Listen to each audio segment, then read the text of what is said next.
హైడ్రా అంశంపై గతంలో తాను చెప్పిన మాటలకే కట్టుబడి ఉన్నారని ఖైరతాబాద్ ఎమ్మెల్యే దానం నాగేందర్ స్పష్టం చేశారు.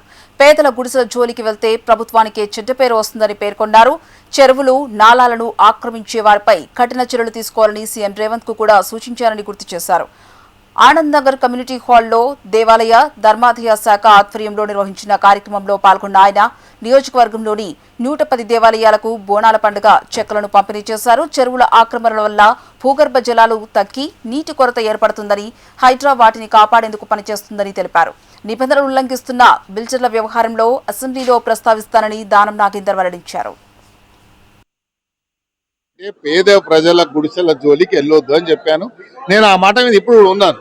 కానీ నిన్న హైడ్రా గురించి మన కోర్టు ఏదైతే ఆర్డర్ ఇచ్చిందో దాన్ని నేను కామెంట్ చేయదలుచుకోలేదు. కానీ ముఖ్యమంత్రి గారు చెప్పారు, ఎవరైతే కబ్జా కోరున్నారో, నాలాలు, కుంటాలు, చెరువులు కబ్జా చేస్తుండో వాళ్ళని ఉపేక్షించే ప్రసక్తే లేదు అని చెప్పారు. ఎందుకు చెప్పారు ముఖ్యమంత్రి గారు?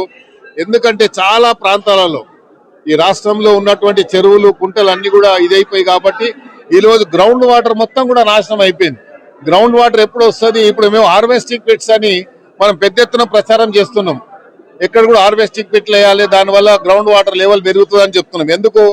మనకు నీటి ఎద్దడి రాకూడదు, నీటి కొరత రాకూడదు, తాగునీరు, సాగునీరు ఉండాలి ఈ రాష్ట్రంలో అని చెప్పేసి ఆలోచన. కాబట్టి మనం హార్వెస్టింగ్ పిట్ వేస్తున్నాం. దీంట్లో కూడా మీరు చూసినట్టయితే ప్రభుత్వ పరంగా ఒక మ్యాండేటరీ ఉంది. ఏంది? ఏదైనా బిల్డింగ్ కడితే దాంట్లో 10 to 15% ఎకనామికల్లీ బ్యాక్వర్డ్ క్లాస్ కు బిల్డింగ్లు కట్టాలి.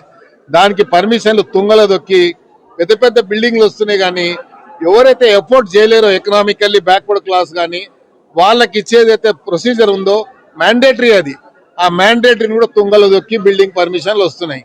దాని మీద నేను అసెంబ్లీలో రేపు మాట్లాడబోతున్నా, తప్పకుండా దాని మీద మాట్లాడతా.